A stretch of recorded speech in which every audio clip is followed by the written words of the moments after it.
our field crops and livestock integrated pest management coordinator for New York.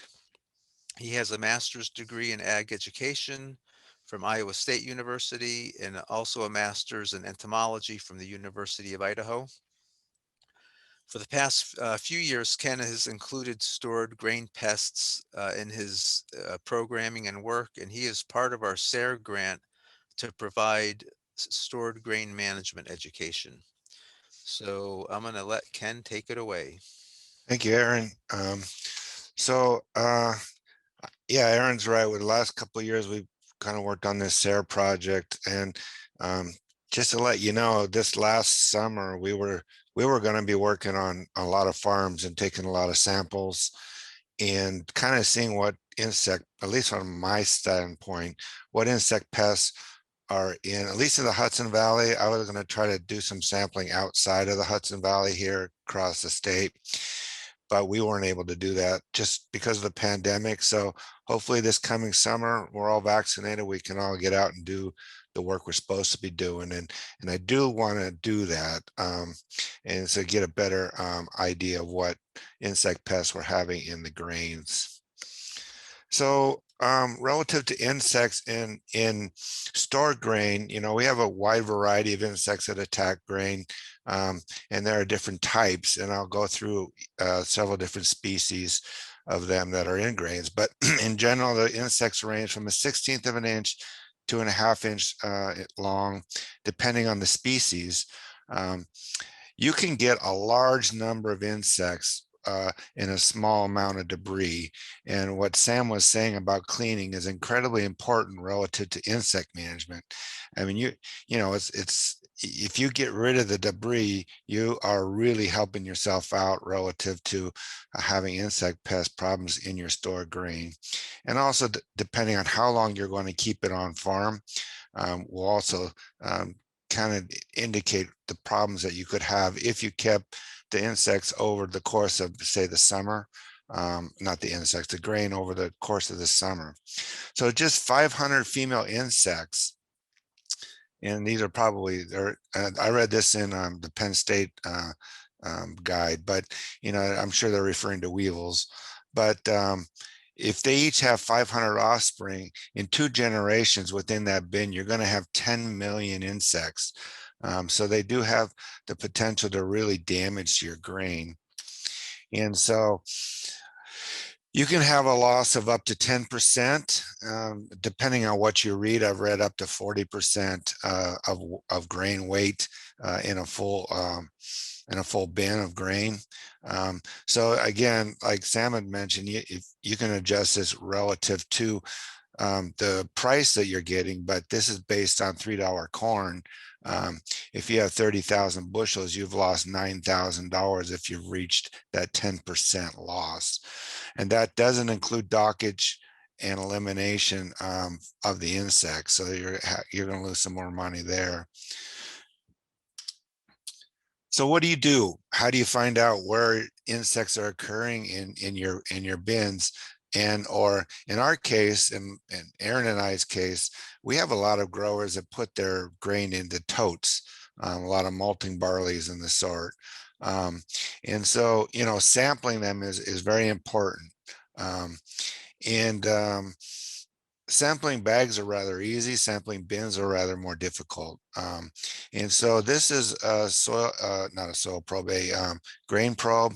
You push it in with it closed, you open it, and then you take it out, and you can put the grain into a container. And as you can see here, you can screen for it and see what type of insect pests are in your grain itself by using these sieves. And they have different size sieves for different types of grain. These are a small grain sieve that I've been using.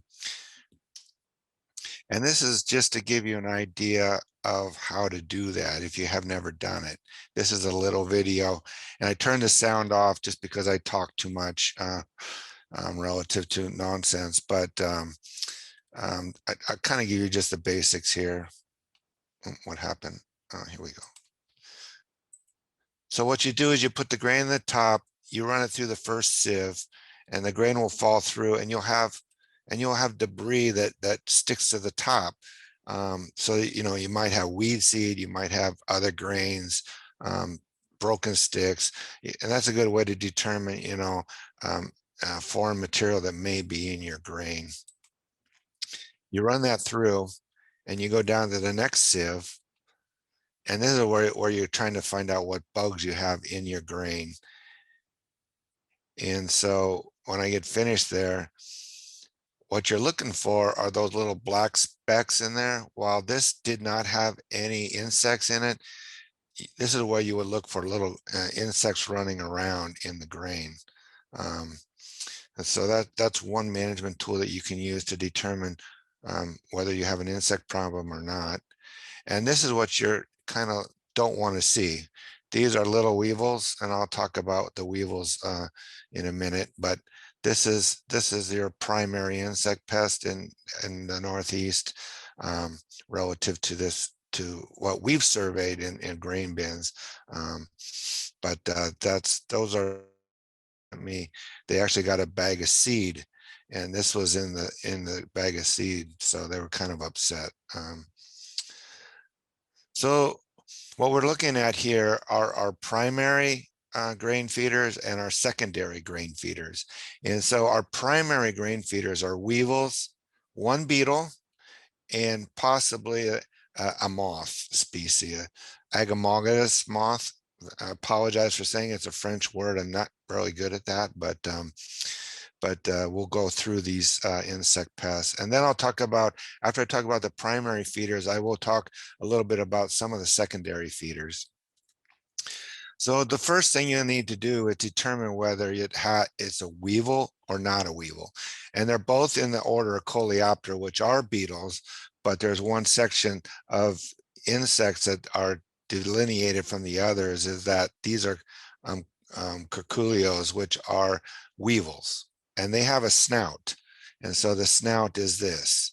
If it doesn't have a snout and it's a beetle, probably more likely it's lesser grain borer or a couple others that I'll talk about later. But these two are primary attackers of the grain, the first ones. And so the first one, and if you look at it, if you like history, and you like insects, these insects that I'm going to talk about next have been around since the beginning of grain storage, back through Egyptian times, Mesopotamian cultures and the sort, and they've played havoc on grain ever since the start. So granary weevil is one of those that is a weevil. Um, it's kind of a black insect, black brownish insect. And to be honest, they're kind of rather difficult to tell apart, these three weevils, and there are a few tricks at doing it. These are about 3/16 of an inch long. They do not have wings, and I'll get into that a little bit, but these probably do not attack the grain in the field. Some of the others do. This one does not. They have these, if you look really close, and you'll see in another slide on another species, there's these little pitted areas on their thorax. And the granary weevil are kind of elongated type of punctures on their thorax. And so that would kind of give that insect pest away. These will lay 80 to 300 eggs per individual, and they lay one egg, and I'll kind of get into the life cycle towards in a few slides, but they lay one egg per kernel, and they attack all your basic grains that are stored. Okay, rice weevil is another insect pest, a primary insect pest of grains. It's about 3/16 of an inch long. It's a reddish to a black color. And the difference is, as you can see a little bit better on this slide, is it kind of has rounded pitted areas on its thorax. And the next one is the maize weevil, which I'll talk about. It is slightly different. They're really hard to tell apart, but on a management standpoint, you'd manage them the same. So it's good to know the difference, but relative to managing these three, it's very similar. They are reddish, kind of a blackish brown. Again, they have the small little pits in their thorax. These do have wings, and I have read both this one and the next one, rice weevil and maize weevil, can infest the grain in the field, and it can come in on as you're loading them. Generally, it would be a low population, but I guess it can happen. This one again will lay one egg per individual grain kernel, and they can lay from 80 to 500 eggs per individual. And they attack, wheat, corn, rye, barley, buckwheat, a lot of different grains. Maize weevil. Now, what's interesting is maize weevil and rice weevil used to be considered the same species, just slightly different race. And you can see this a little better in this individual. They have these little markings that are on the abdomen. These four kind of lighter color, redder, bronzes areas, I guess. Rice weevil has the same, so they do look very, very similar. The one way to tell this from the rice weevil is that it has this line that runs right down the thorax towards the head, whereas I'm sorry, maize weevil has this that runs down the thorax towards the head. And again, they have these really more round pitted spots on the thorax, but that line kind of gives it away relative to the difference between the rice weevil and the maize weevil. And they do consider them separate species now. So I haven't noticed it in the insects I've seen, but they say that this one's slightly darker than the rice weevil. This one does fly also. They do say it can infect grain in the field. Both these adults live 3 to 6 months. And this one, again, will lay 80 to 500 eggs. They can start in the field. So relative to these three weevils is what they do, different than maybe the other insects, is that they'll chew a hole in the grain kernel, will lay their egg inside that say that wheat grain, and they will hatch, and then they will develop into a larvae, go through their different instars, and they will pupate within that kernel. And in that process, they're going to feed on all that area inside the grain kernel. And then once they're finished, they'll come back out the hole that was created and move on to the next one. And and when you see these things in real life crawling around, they look like tiny little specks. Most of them are slightly smaller, if not quite a bit smaller, depending on whether it's corn, wheat, rye, than the kernel that they're actually feeding on. So it's a good indication that if you're seeing a little bit of movement in the top and they're black, kind of brownish color, you have an infestation of weevils or possibly lesser grain borer. So relative to the weevils, it is a primary pest. It actually infests sound grain, whereas secondary pests generally do not infect sound grain. You can have 5 to 40% losses in grain weight relative to these pests. They cause secondary. So what they do is that these create holes in the grain, create fines, broken pieces. It actually allows for secondary pests to infest the grain because that's the type of materials that they prefer to eat. And you can get larger infestations when you have an increased, well, when you have a large infestation, you can also increase the heat and moisture, and which can cause molds in the grain itself.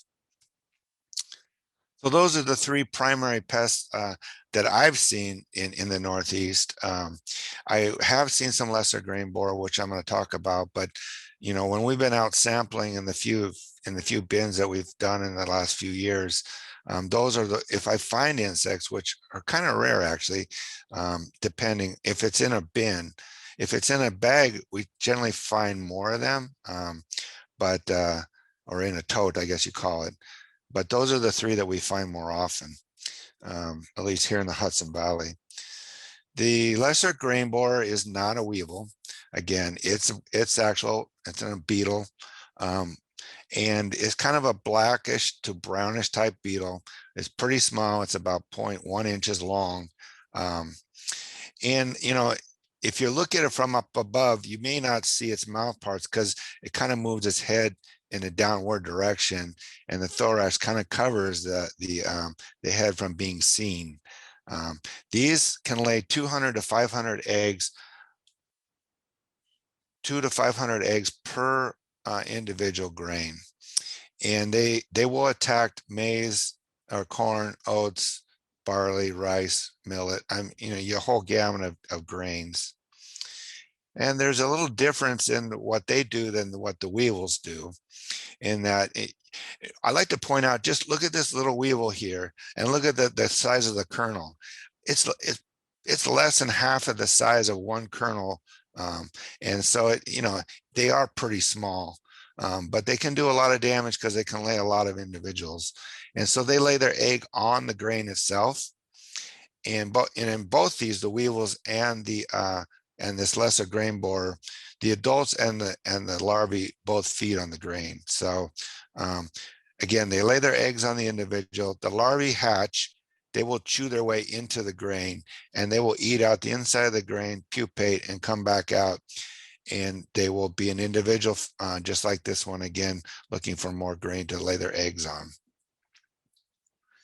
So this is the kind of damage you would see from, say, lesser grain borer.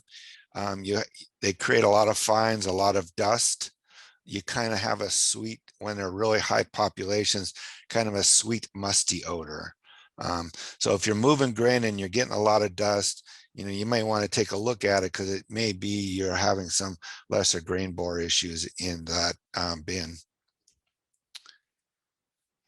So those are our beetles, and so the weevils and the beetles. Those are primary pests. They attack sound grain.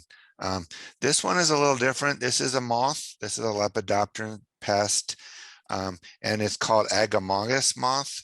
And it's a French word that they've given this insect pest to destroy us all from not pronouncing it correctly. I apologize, but it's a little kind of a yellow brownish moth. As you can see, it's about 1/3 of an inch long from right here, at least a corn grain, and it is mostly associated with corn. If you look at the end here in these wings towards the posterior end, they are kind of fringed.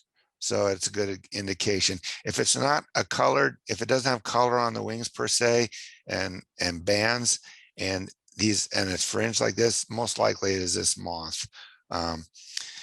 They will lay eggs on the grain, or I'm sorry, they lay eggs between the kernels of the corn in the field or in a corn crib. And so they're kind of associated with corn crib pests. And, we did have there was a grower that contacted Aaron and I over the course of this winter, had a pretty high population of these, and it was in a corn crib. It was kind of like a living history farm type situation. But so they lay their eggs between the kernels. Those will hatch out and will enter the actual kernel of the grain. So generally with this insect pest, they start in the field. So that's our last primary pest of corn. All the next ones are what we call secondary pests. So they will eat the fines, they will eat the broken grains. They are found in processed foods, say in your cupboards and the sort also. But in this case, we're just looking at it relative to stored grain. And one of the more common ones, and more often than we're finding, is Indian meal moth in some stored grain situations. And this last summer, we had a producer out in central New York that had a big infestation of these. I did not get to see the load of grain, but they had a pretty large infestation of Indian meal moth. And so Indian meal moth will lay its eggs in the debris, in the fines, in the broken kernel areas, and those eggs will hatch, and they'll start feeding on those areas. And so the moth itself is about 3/16 of an inch to 7/16 of an inch, depending on the environment. And just to point out, you know, a third of the wing is this kind of creamish, grayish color. The rest of the wing is kind of this bronzish band across the lower 2/3 of the wing. And it is fringed at the end if you look there. Um, So these can lay between 40 and 400 eggs per individual. As you can see here, the larvae are kind of a yellowish, whitish color, and they're about a half an inch long. Um, and they will pupate in that material. And there's a lot of times, most of the time, webbing is associated with this insect pest, as you can see in this picture, where there's webbing across the surface of the grain here, and this is all Indian meal moth indications. Our next insect pest will be a sawtooth grain beetle, and it is again a secondary pest. They do not attack sound grain. They will attack grain that is kind of moistened, but if it is dried down correctly, um, they will not actually try to penetrate a good sound piece of kernel. What gives this one away is the reasons it's called a sawtooth grain beetle is it has this serrated edge on its thorax. And so that's why they called it a sawtooth grain beetle. It is kind of a flattened beetle on top of it. They're about 1/10 of an inch long. They can lay up to 375 eggs each on average. Again, they're looking for broken fines and processed foods that are their preferred habitat. Um, Again, they don't attack sound grain. And this is the larvae, kind of a cream color with some prolegs, heads slightly browner than the rest, just kind of a giveaway for this insect pest. The next two insect pests are the confused flower beetle and the red flower beetle. And a lot of publications put these together because they're very closely related, and they're kind of hard to tell apart. So they kind of put them together. They are secondary insect pests. Just like the last one, they feed on broken grain and the sort. They can lay 400 to 500 eggs in each individual. They do. The thing about the confused flower beetle is it does not fly. Whereas, whoops, I'm sorry. Let me go back. Whereas the red flower beetle will fly. So that's one way to tell them apart. They do not attack sound grain. One way to tell these apart is that if you have a magnifying glass or a good hand lens, and I would recommend, if you got stored grain, getting a hand lens so you can identify the insects that you might collect in the grain itself. You look at the antenna, they have a club type antenna, and they have 3 clubs, 3 little segments, whereas the red flower beetle have 4 segments. This is a red flower beetle, and you can actually see this a little closer on this one, is if you count these little clubs, there's 4 of them versus 3 of them.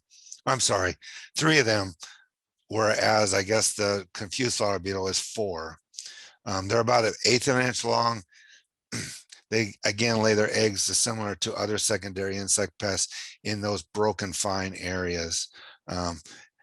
Again, they prefer feeding on, they can feed on moist broken grains um, within the bin and or fines and broken pieces.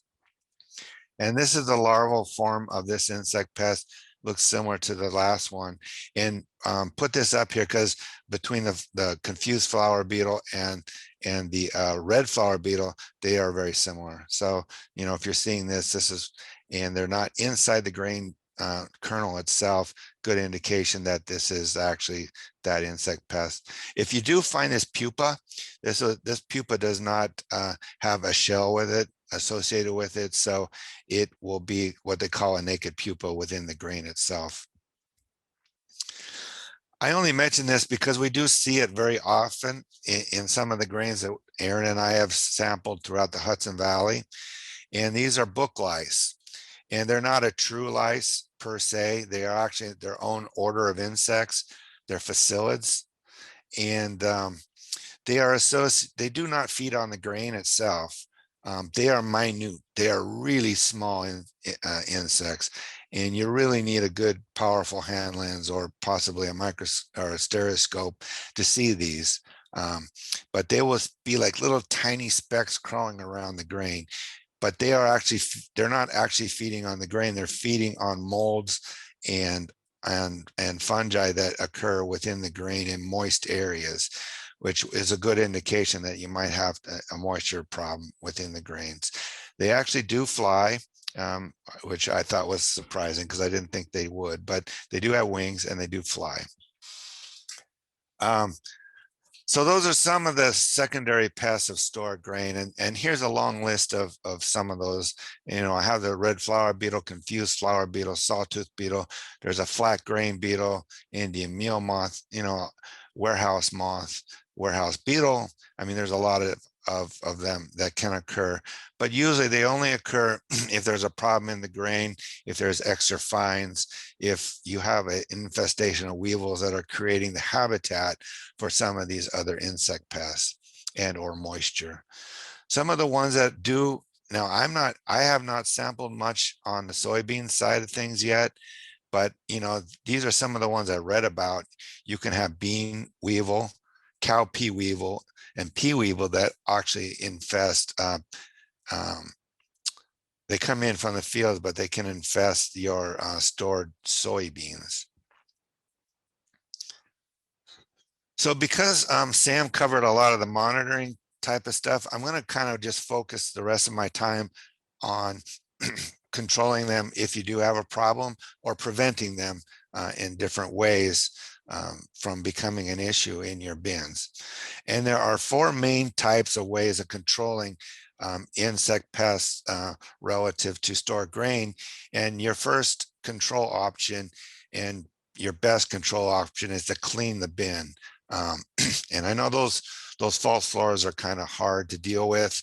But if possible, vacuum them out, get as much of that stuff out, that excess grain out from under those false floors as possible. Um, you can you can treat it once you get it cleaned, and I'll talk a little bit about some of the products that you can use. But cleaning is the inside and the outside, fixing all the holes that you see within the bin, and any possible openings where those insect pests can get into the bin. The next one would be grain protectants, and those would be insecticides that you actually put on the grain as it is going into the bin. So these are usually done through either a spray or a dust, and there are several different products that are available for that in New York State. The third one is top dressing. So a lot of times we'll be monitoring a bin, or say even a bag of a tote of grain, and you actually have a problem. You can top dress that with some type of insecticide, or if you're an organic system, you may use diatomaceous earth, and that would be another way to control them.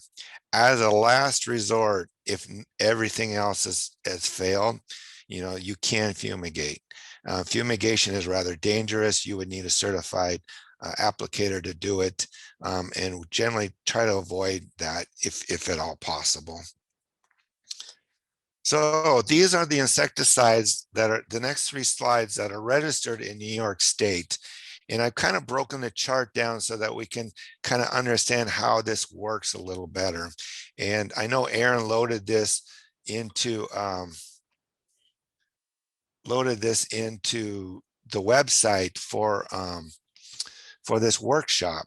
And this is produced by Mike Helms, which is with our pesticide management education program last August. And I went through each one of these products relative to whether they're still registered in New York. And I only found one that had been taken off, and which I covered here. So I want to kind of break this down.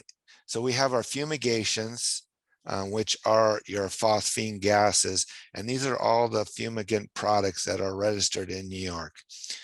There is one more in the next couple of slides that combines some CO2 gas with it. But these would be, if you have an extreme problem, this would be the way to do it. You would have to get a certified applicator to do it.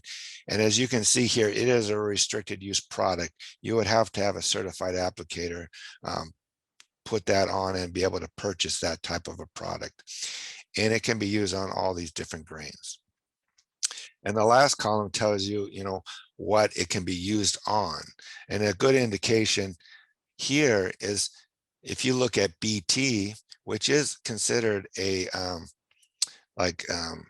javelin type of a product, a Bacillus thuringiensis, you spraying it on just for Indian meal moth and or in this case almond moth.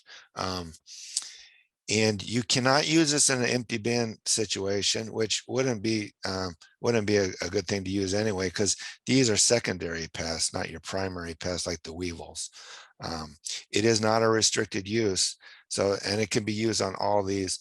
And I'd like to point out here that you have to go to the label and look, because you can use this possibly as a top dress and a protectant. And some of these products may be one or the other. So you definitely need to pull down the label and look. And I can show you that website where you can get all the labels that are registered up here in New York. And so as you go down this list of stuff, you can see all the products that are registered for use relative to top dressing, and then also that can be used as a empty bin treatment. I like to point out here on diatomaceous earth, it is an organic product, and I know there were some questions on what you can use for organic. I'd like to point out you can use this as an empty bin treatment. It might be a good thing, especially if you're not going to pull up the false floor and get all that grain out. That might be a good way to control some of those insects that might be harbored down in there, because when you do load it back in, they have to crawl up through that diatomaceous earth, and diatomaceous earth itself just kind of tears the insects up. And so when they come back through, they're going to help control some of those larvae. So those can be used as a top dress or as a grain protectant. Putting them in as a grain protectant might be rather difficult in that it's very dusty. You definitely need to wear your dust mask, and I've heard it's really hard on machinery itself because it's very abrasive. So that's another thing to consider if you're going to use something like that. I'd like to point out another one here, this Prozap insect guard. It's the only one registered to use in bins in New York, but it actually can be put in the headspace above the grain, and mostly for controlling, Indian meal moths if you have a problem or some lepidopteran pest.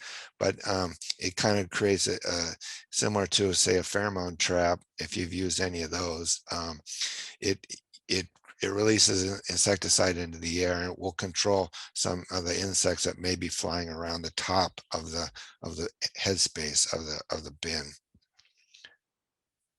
Let me go on to the next slide here. So, as we go through these things, Storicide is a fairly common product that's used on some of these small grains. You can use it in all these as an empty bin treatment. So if you go down this list of insecticides, just make sure, I tried to make it so that you could see what you could use these for. So in this case, this is phosphine with carbon dioxide gas, which again is another fumigant. And the last one here, I like to point out, we had some questions on organics. This is a pyrethrin. It is a botanical insecticide, so it's created from a plant. And so this could be used in empty bin treatment and or on as a top dress. Methoprene is not an organic product, but it is a what we consider a more specific insecticide for different pests, and has a low toxicity to people. So it's an insect growth regulator. It might be another one to consider. The last one here is spinosad. Whoops, I'm sorry. Last one here is spinosad, And I put yellow here in that, in some organic certifying groups, they consider it a an organic product. It depends on how it's produced. So you'd have to check with your organic um, certifying agency to see whether you could use spinosad as a means of control. And that's only done on a certain, as you can see, certain grains. So in closing, I like to point out all the things that Sam had mentioned. Your primary way of controlling insect pests is sanitation. I know those floorboards are kind of a pain. In the Penn State information that I read, if you could clean that every say 1 to 5 years at the most, would be a good thing. I know you can't do it every year. If you have an easier way to do it, that's a good thing. If it is rather difficult, they do suggest every 5 years of cleaning out underneath those floorboards, getting all the grain from the edges of the bins, anywhere that's going to harvest and reinfest any grain that you might have in that bin. Do not put grain on old grain if possible. I mean, that you're setting yourself up to getting reinfested if that grain is infested. Cleaning the grain is a good thing to get some of the bugs out. Uniform distribution, when you actually put it in, leveling it off to the top, controlling your moisture, your temperature, monitoring your grain as Salmon mentioned, and monitoring for insect pests. And Aaron and I have had a discussion on where to put those little probes. I do think you need to put them in the top. I do not suggest you going in the bin just to put those little probes in the top of that. If you have some kind of long pole that you can put those on and put them in and maybe tie a string to them or a rope to them where you can pull them out. And you need to do it in times of the year that you would need to monitor for those.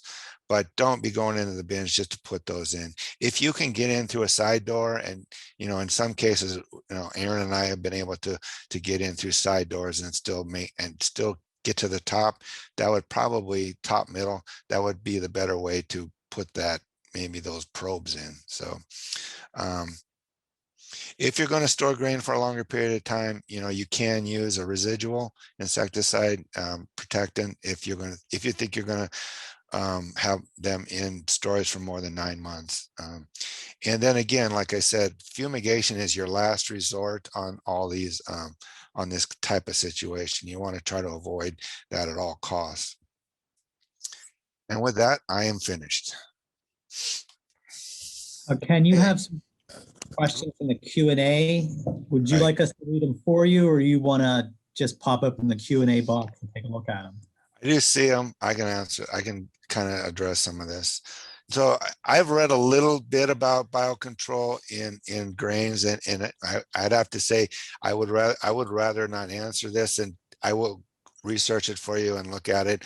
I know that there is some biocontrol recommendations for different types of insect pests and so I do think that there is that possibility, but I want to answer with some information that I may need to research on. All right, we can get back to you on that. Yeah.